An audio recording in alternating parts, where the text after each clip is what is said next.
ഒരു girls only trip ആയാലോ എന്നും പറഞ്ഞ് ഞങ്ങൾ വിട്ടത് തൃശ്ശൂർക്കാണ്. അതായത് ഞങ്ങൾക്ക് വേണ്ടി ഞങ്ങൾ മാറ്റി വയ്ക്കുന്നൊരു ദിവസം. അപ്പോൾ ആദ്യം വിചാരിച്ചു നമുക്ക് ആദ്യം ഗുരുവായൂരപ്പനെ കണ്ടിട്ട് പോകാമെന്ന്. ഒരു 10 മണി ആയപ്പോഴേക്ക് ഞങ്ങൾ ഗുരുവായൂരെത്തി. അങ്ങനെ അഞ്ചുവിന് പൂ വേണം പറഞ്ഞ് അങ്ങനെ പൂ വാങ്ങി. നല്ല തിരക്കുണ്ടായിരുന്നു, ഞായറാഴ്ച ആയതുകൊണ്ടാണ് തോന്നുന്നു, നല്ല തിരക്കുണ്ടായിരുന്നു. അങ്ങനെ നമ്മൾ ബസ്സിലൊക്കെ വന്നതല്ലേ, അപ്പോൾ ഒന്ന് ഫ്രഷ് ആവാമല്ലോ എന്ന് വിചാരിച്ചിട്ട് അമ്പലക്കുളം കണ്ടപ്പോൾ അവിടെ നിന്ന് ഇറങ്ങി. പിന്നെ വെള്ളത്തിൽ കളിക്കാൻ ഞങ്ങൾക്ക് എല്ലാവർക്കും ഭയങ്കര ഇഷ്ടമായതുകൊണ്ട് എല്ലാവരും വെള്ളത്തിലിറങ്ങി. പിന്നെ സാധാരണ അമ്മമാരൊക്കെ അമ്പലത്തിൽ പോകുമ്പോൾ കണ്ടിട്ടില്ല, അങ്ങനെ കാലൊക്കെ കഴുകിയിട്ട് വെള്ളം ഇങ്ങനെ കൈകൊണ്ട് ഇങ്ങനെ കുടയുന്നത് തീർത്ഥം തെളിക്കുക എന്നൊക്കെ പറയും. അങ്ങനെ എല്ലാവരും അങ്ങനെ ചെയ്തു. അപ്പം നല്ലൊരു ഫ്രഷ് ആയ പോലെ തോന്നി. പിന്നെ വെള്ളത്തിൽ കളിക്കാൻ നല്ല രസമുണ്ടായിരുന്നു. അപ്പോൾ അവരെന്തൊന്നും വെള്ളത്തിൽ നിന്ന് കയറുന്നുണ്ടായിരുന്നില്ല. അങ്ങനെ അതൊക്കെ കഴിഞ്ഞ് ഞങ്ങൾ ഗുരുവായൂരപ്പനെ തൊഴുതു. പക്ഷെ അതൊന്നും വീഡിയോ എടുത്തിട്ടുണ്ടായില്ല. അത് കഴിഞ്ഞപ്പോൾ ഞങ്ങളിങ്ങനെ അവിടെ കുറേ സ്ഥലത്ത് അങ്ങോട്ടും ഇങ്ങോട്ടൊക്കെ ചുമ്മാ അങ്ങനെ കുറേയൊക്കെ നടന്നു.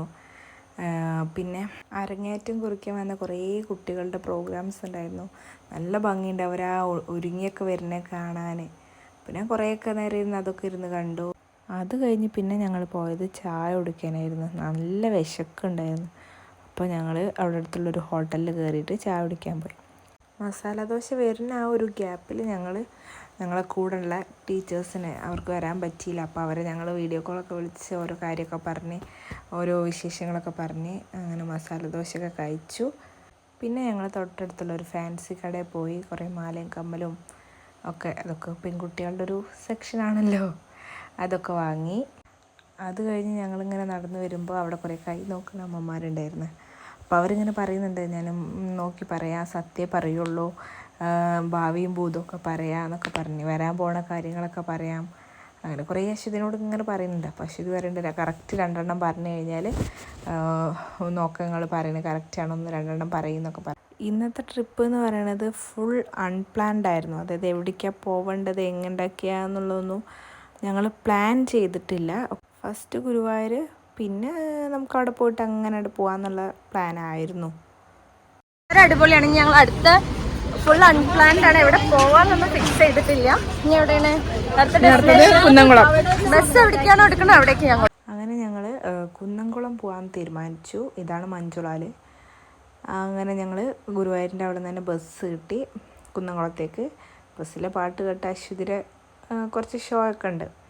അങ്ങനെ ഞങ്ങൾ ഒരു ഓണം പർച്ചേസിങ് നടത്തിയാലോ എന്ന് വിചാരിച്ച് കല്യാണിൽ പോയി.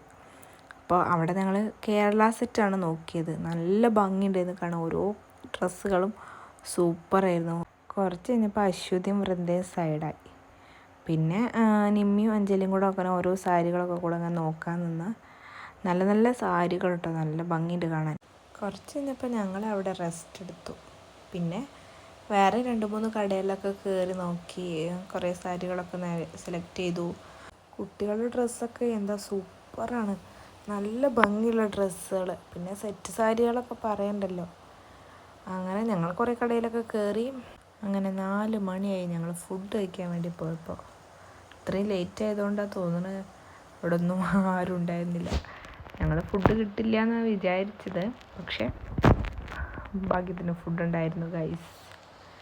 പിന്നെ ഫുഡ് കഴിക്കുമ്പോഴാണ് ഞങ്ങൾ പിന്നെ ഓരോ തിരിച്ച് റിട്ടേൺ പോണ കാര്യങ്ങൾ, ആരൊക്കെ ഏതൊക്കെ റൂട്ടിലേക്കാണ് ആരൊക്കെ ഒപ്പം പോകണമെന്നൊക്കെ തീരുമാനിച്ച്. പക്ഷെ എന്തായാലും അന്നത്തെ ദിവസം ഞങ്ങൾക്ക് നല്ല സൂപ്പറായിട്ട് എൻജോയ് ചെയ്തു. നല്ല രസമുണ്ടായിരുന്നു, കാരണം അത്രയും സമയം നമ്മൾ എൻജോയ് ചെയ്തു. പിന്നെ തിരിച്ച് വരുമ്പോഴുള്ള വീഡിയോസൊന്നും എടുക്കാൻ പറ്റിയില്ല, കാരണം പലരും പല റൂട്ടിലേക്കായതുകൊണ്ട്